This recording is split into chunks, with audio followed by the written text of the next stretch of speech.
Hello, everybody, and welcome to Forever Rugby on Forever Sports. Lions stole the win in Italy against Benetton after Benetton collapsed in the second half. They're really poor showing from Benetton right at the end there. With all the names they've got, you'd think they're trying to do better there. But the Lions doing very well to get that victory after a shocking first half from them.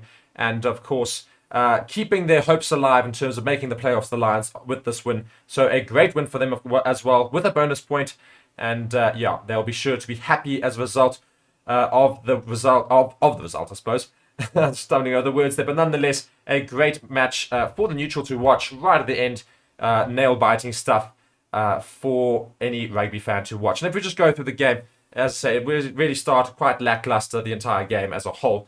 First 15 minutes, it was all Benetton, really. They had the ball most of the time. And the Lions just couldn't get a hold of it, and the whole time they were just defending. To be fair, defending quite well. And then the Lions managed to get a penalty goal that Nahamba slotted over in the 17th minute, and that was the first points of the game, of course. And then 4 minutes later, a complete lapse in defence for the Lions, and Riera went over for the first try for Benetton, which was then converted by Umaga, who had his kicking shoes on today. Didn't miss a single kick. Brilliant kicking today from Umaga, the fly half, of course, for Benetton. And then in the 26th minute, again, a big lapse in defence for the Lions. It was just, I mean, they defended so well most of the time and then, like, just completely lost the plot a couple of times that just allowed them to score. Watson just very simply went over in the 26th minute. And then in the 27th, of course, Umaga there converted it. And then again, Lions then tried to come back a little bit. Horn went over after a great piece of play from the Lions. A lot of forward play and from the maul and etc. like that on the line there. And Horn goes over for that one there in the 30th minute, which Nahamba then converted as well. And then in the 33rd minute, straight after that, after a big mistake from Fenta on the side of the field there, catching the ball out, Mailer goes over in the 33rd minute with a maul from Benetton. Again, the mauls today at Benetton for most of the game was brilliant. And Umaga again slotted that over. So we finished the first half 21 points to 10. So Lions were doing lots of work required in that second half. They came out firing though. Second half, 42nd minute, Nahamba went to slot the penalty goal after a great turnover from Nklabakanya, who was very good today. I certainly put him up there as arguably one of the man of the match participants. Also that of Emmanuel Chituka, of course, as well. He did very well today, scoring 2 tries. But we'll go through that and say Nahamba scored in the 42nd minute.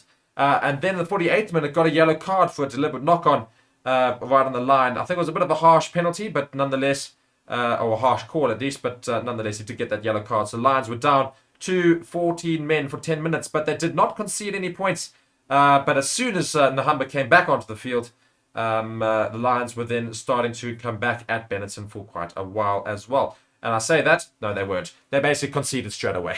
In the 59th minute, minutes after Hamburg came back onto the field, they scored a very easy try right on the line.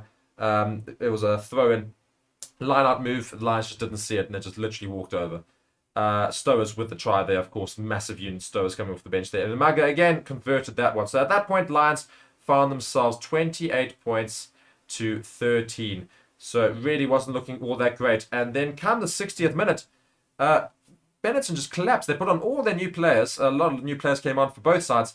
Lions making forwards changes and Benetton making forwards changes and a couple of backline changes. And just big collapse from Benetton.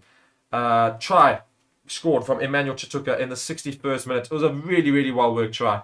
Great running rugby from the Lions. All the way from more or less within their own half to run it out there and then eventually set up a couple of phases and go over in the corner with Emmanuel Chituka. Great try that was. And then straight after that, the restart, Ramsmatlane went over in the 64th minute after a brilliant piece of play from the Lions. They decided to run it out of their 22, shifted across the line and basically ran it forward for ages through the forwards and pretty much had a 60-meter run until passing it eventually to Ramsmatlane, who went over and just finished off that try. So suddenly Lions were right back in it. And Nahamba did convert that second one. He didn't convert Emmanuel Chituka's try, that first one there. And then in the 68th minute, again, just 3 minutes later, again, Emmanuel Chituka goes over for the 4th try of the game for the Lions to put themselves into the lead, which Nahamba then converted to extend it in the 69th minute to finish the scores on 32 points to 28. Lions did have to do a bit of desperate defending in the last couple of minutes, but they did survive. And that ended that URC clash where the Lions did win. In fact, with a bonus point, Benetton also getting a bonus point for coming within 7 and for scoring 4 tries. So 2 bonus points there. Lions getting a bonus point and the win. Maximum points for the Lions, which is crucial, of course, going into the end of the season here. Hopefully trying to push for some playoff games. So that was the Lions stealing the win in Italy. And Benetton really throwing it away, essentially, with all those big names. And yeah, thank you very much for watching Forever Rugby. You will catch us, of course, for all of the rugby games. Be sure to come back to the channel and on Forever Sports as well for all live streams. I've been Mark, and thank you so much for watching. Bye.